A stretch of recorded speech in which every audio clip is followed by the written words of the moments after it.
साथ जीवन में भरा रहता है और उसका कल्याण होता है। वही ज्ञान उसके जीवन में हर रास्ते पर काम आता है। इसलिए हे शिष्यों, ये मुट्ठियां चंद है मेरे हाथ में, पर जब मैं हाथ खोलूंगा तो मेरी मुट्ठियां भरी निकलेंगी और ये चंद मुट्ठी में बनी पत्तियां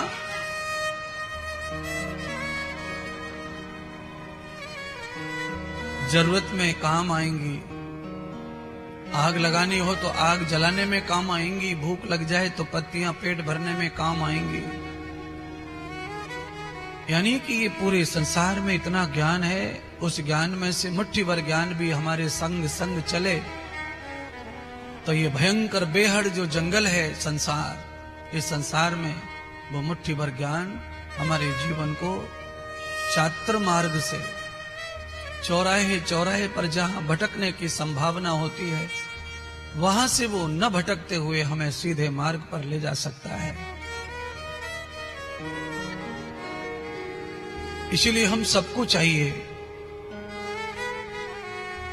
करोड़ों शब्दों का ज्ञान कथा में दिया जाएगा, पर इसमें से मुट्ठी भर ज्ञान भी आप अपने घर तक ले जाओगे तो आपके हर मार्ग पर, हर चौराहे पर जहां भटकने की संभावना होगी वहां ये मुट्ठी भर ज्ञान, सत्संग, कथा आपके काम आएगी। और इसको सचमुच में मुट्ठी में बंद नहीं करना पड़ता ज्ञान को। ये यज्ञ का जो फल है, यज्ञ जो आपने सुबह कर लिया, वो आपको बांधना नहीं पड़ता है पोटली में, स्वाफी तौलिया में। आपके साथ में वो ज्ञान स्वयं बंध जाता है।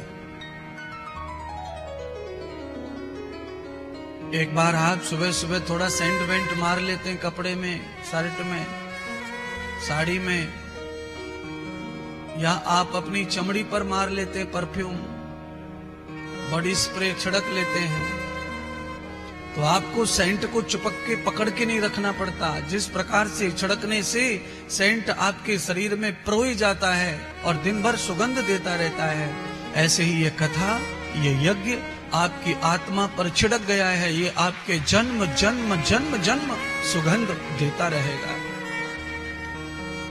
आद्रवितम नवेद सुगंध मूलम,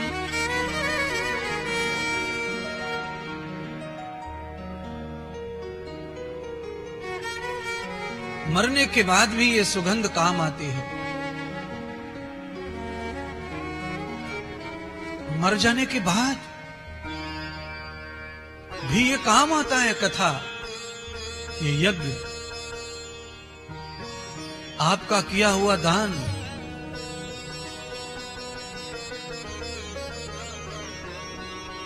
राजा बलि ने भगवान श्री वामन को दान किया, तन मन धन। क्या फल मिला राजा को तन मन धन दे के भगवान वामन को? तो कहा क्षीर सागर का राज्य मिला।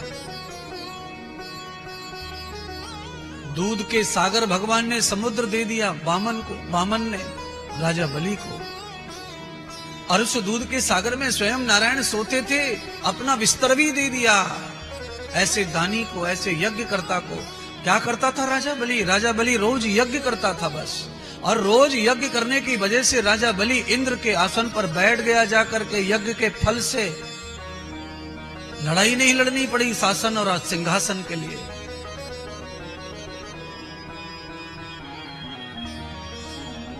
शुक्राचार्य के कहने से राजा बलि ने रोज यज्ञ किया, इंद्र का पतन हो गया और राक्षस राज बलि इंद्र की गद्दी पर, इंद्र आसन पर विराजमान हो गया। ये अंधविश्वास नहीं फैलाई जा रही है कथा के माध्यम से, ये ध्यान कर लो। आपको प्रमाणित कर दिया जा रहा है कि अगर आप कथा सुनते हैं, कथा में दान करते हैं, सहयोग करते हैं, यज्ञ में बैठते हैं, यज्ञ में दान करते हैं, तो आपके लिए भी इंद्र का आसन खाली हो जाएगा। आप उस आसन के अधिकारी हो जाएंगे। स्वर्ग में तो कोई भी चला जाएगा, पर स्वर्ग में भी इंद्र का सिंहासन मिले, ये तो बड़ी बात होगी महाराज। बनने को तो सांसद ही प्रधानमंत्री बनते हैं, बनने को तो विधायक ही मुख्यमंत्री बनते हैं, पर जो विधायक मुख्यमंत्री नहीं है वो विधायक ही है। जिस विधायक को कोई मंत्रिमंडल नहीं मिला है वो विधायक ही रहता है। जिस सांसद को कोई मंत्रिमंडल नहीं मिला तो वो सांसद ही रहता है।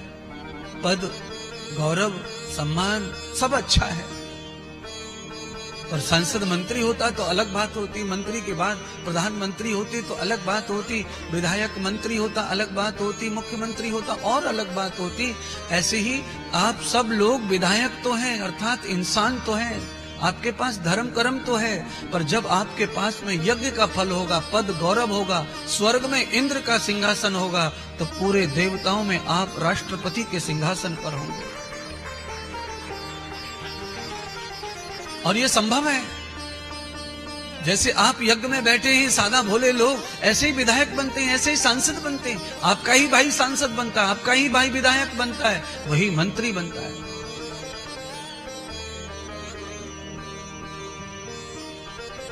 15 दिन पहले कौन कहता होगा कि दिल्ली का मुख्यमंत्री वो स्त्री होगी और ये स्त्री होगी? कौन सी स्त्री होगी? दिल्ली में इतने लोग रहते हैं, किसको पता था? पर आज किसी जन्म का किया हुआ जो यज्ञ है, उस यज्ञ का फल प्राप्त हुआ। और वो देखो, 48 विधायकों में से स्त्री को उठाकर रख दिया सिंहासन पर। ये उसके प्रारब्ध से उठा के रख दिया खींच कर। 5 लोग कार में सवार होते हैं, गाड़ी टकरा जाती है और उस गाड़ी के बीच में बैठने वाला एक व्यक्ति मृत्यु के मुंह में चला जाता है। जिसको टक्कर हो गई, जिसने टक्कर कर दी, वो ड्राइवर भी नहीं मरा, सामने कंडक्टर सीट पर मालिक बैठा वो भी नहीं मरा, और बीच में साइड में खिड़कियों के बगल में जो बैठे थे उनको खरोच नहीं आई, बीच वाले को उठा लिया काल ने। जैसे पाप के कारण काल बीच में से उठा लेता है, वैसे ही पुण्य के कारण भी लाखों लोगों में से भगवान उठा लेता है और सोने के सिंहासन पर बिठा देता है।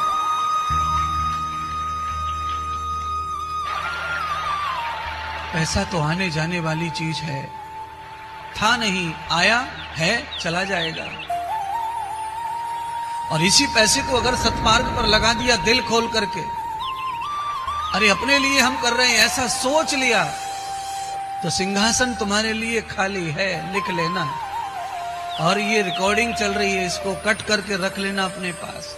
आपको सामने सामने जीवन जीते जीते ये रिकॉर्डिंग जो है आपको प्रूफ करेगी, प्रमाण करेगी कि महात्मा क्या कह रहे थे। यज्ञ में शामिल होने का फल, कथा सुनने का फल, कथा में जुड़ने का फल।